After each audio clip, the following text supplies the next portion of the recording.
बार बार सोचने वाला व्यापारी बहुत समय पहले की बात है। वाराणसी नगरी में एक धनी व्यापारी रहता था। उसका नाम विशाखा था। वह व्यापार में बहुत सफल था।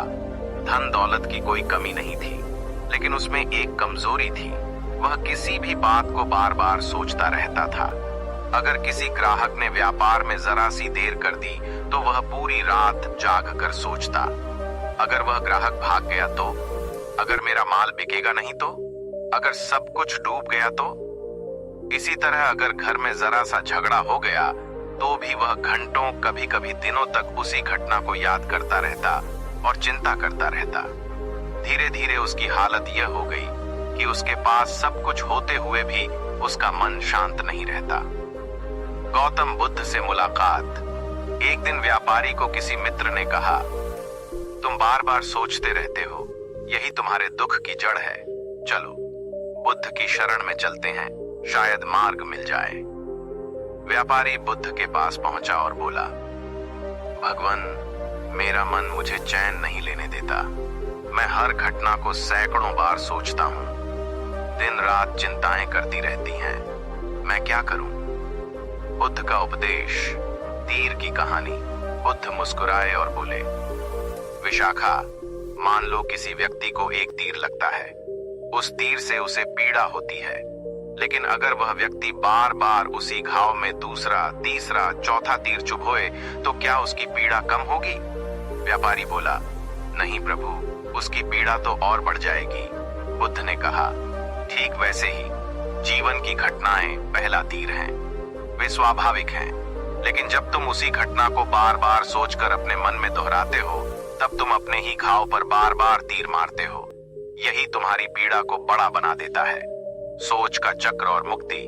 बुद्ध ने आगे समझाया, मन की आदत होती है बार बार उसी रास्ते पर लौटने की। जैसे बैल बैलगाड़ी में एक ही पगडंडी पर चलता है, वैसे ही तुम्हारा मन पुरानी बातों पर लौट आता है। लेकिन ध्यान, मेडिटेशन और सतर्कता, माइंडफुलनेस से तुम उसे नया रास्ता दिखा सकते हो।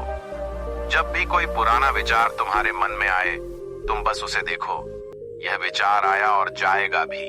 उसे पकड़ो मत, उससे लड़ो मत, बस गुजरने दो। व्यापारी का परिवर्तन। व्यापारी ने बुद्ध के बताए अनुसार अभ्यास शुरू किया। पहले दिन उसे लगा कि यह असंभव है। विचार तो नदी की तरह बहते आते थे, लेकिन धीरे धीरे उसने सीखा कि हर विचार पर रुकने की जरूरत नहीं है। महीनों के अभ्यास के बाद उसका मन शांत होने लगा। अब छोटी छोटी बातें उसे परेशान नहीं करती थीं। उसने समझ लिया कि विचार बादलों की तरह हैं, वे आते हैं और चले जाते हैं, लेकिन मैं आसमान हूं, मुझे उनसे कुछ नहीं होता। शिक्षा।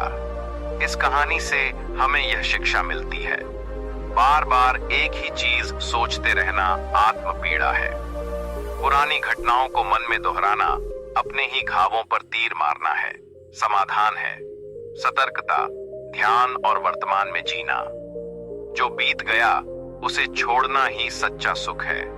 यही कारण है कि बुद्ध ने कहा था, भूत में मत उलझो, भविष्य की चिंता मत करो, वर्तमान क्षण ही जीवन है। बताइए आप इस वीडियो से क्या सीखा, और ऐसे वीडियो पाने के लिए जय भीम का वीडियो चैनल को सब्सक्राइब करें और लाइक, कमेंट, शेयर जरूर करें। जय भीम, नमो बुद्धाय।